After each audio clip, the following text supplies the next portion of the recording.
Hello and welcome to the tutorial for the particle collision. The first thing you want to do is import your logo or graphic. Choose Ctrl-I on the keyboard or right-click, import file. We'll go and sample this audio jungle logo, double-click it, and open the Your Logo Here composition, or if you have a wider logo, double-click your Wide Logo Here composition, and as you can see, if we choose this one has a square version and this one is wide. So it depends on your logo, and drag it from the bin to the composition itself. Let's go to the Your Logo Here composition because we need a square. We'll drag the audio jungle right here. Let's uncheck this I for the first logo and click S on the keyboard for scale.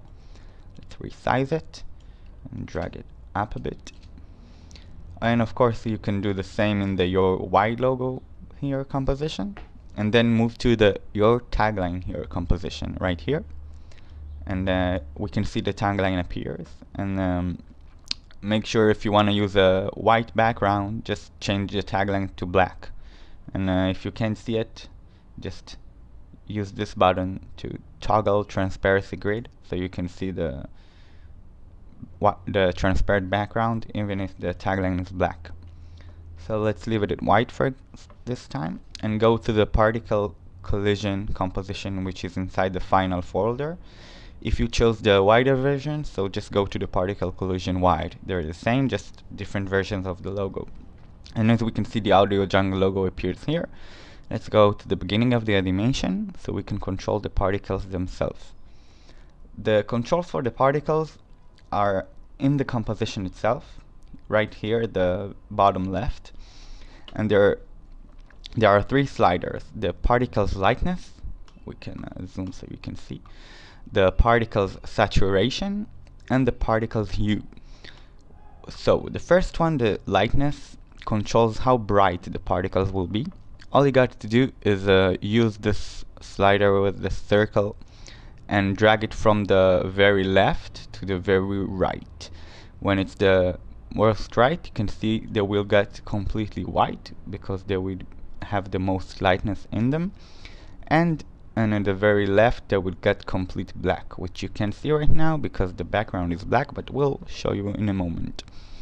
The next slider is called particles saturation, and it's for controlling how saturated the particles will get.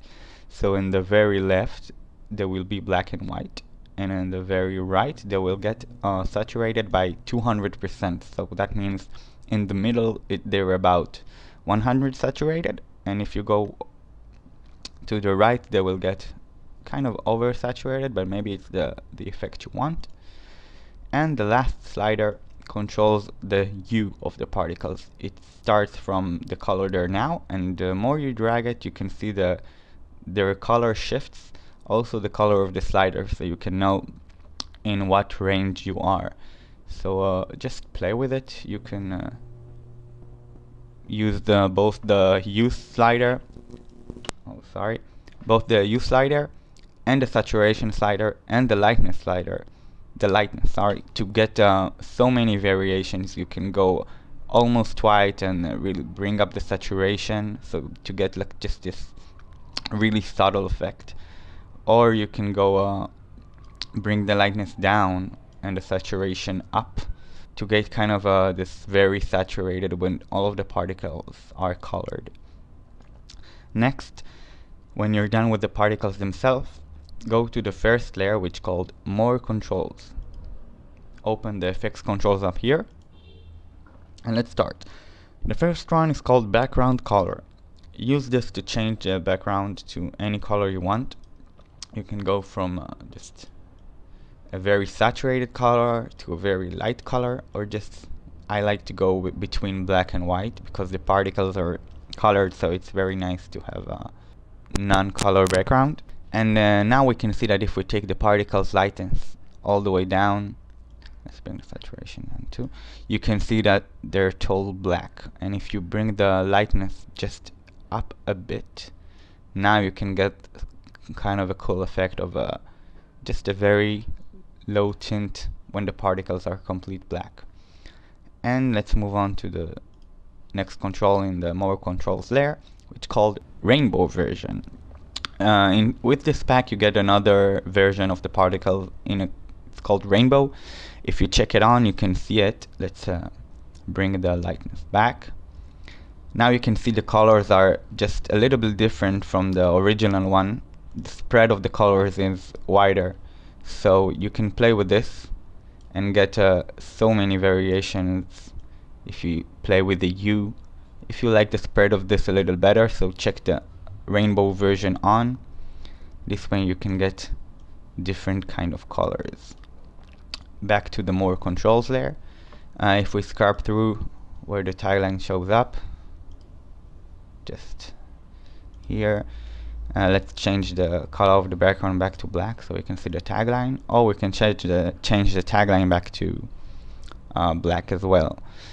The tagline position, use this value to raise or lower the tagline. You see, if I want to bring the tagline up or down, some taglines are different, so use this one to do it. It will move the flares as well. The logo reflection opacity controls how bright the reflection here on the logo will get. You can play with this from 0 to 100. If you don't want the reflection to show up at all, just put it at 0. But I kind of like it, so let's put it back at 100.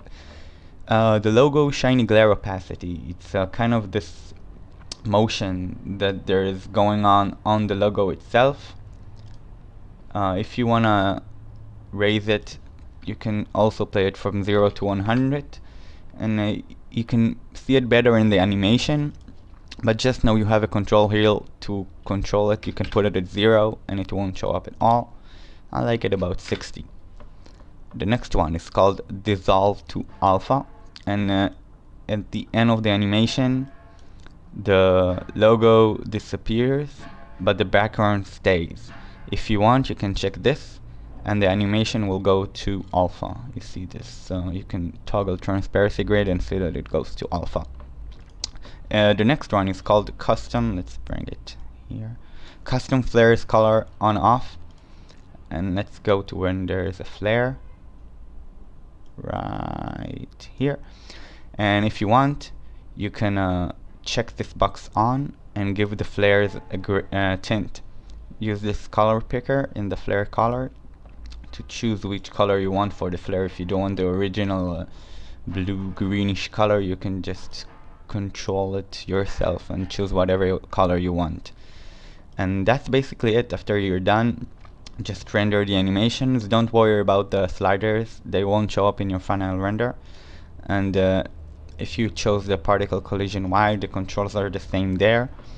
And also inside here there is this folder called lower resolutions, and you can render it 480p and 720p from here, both versions.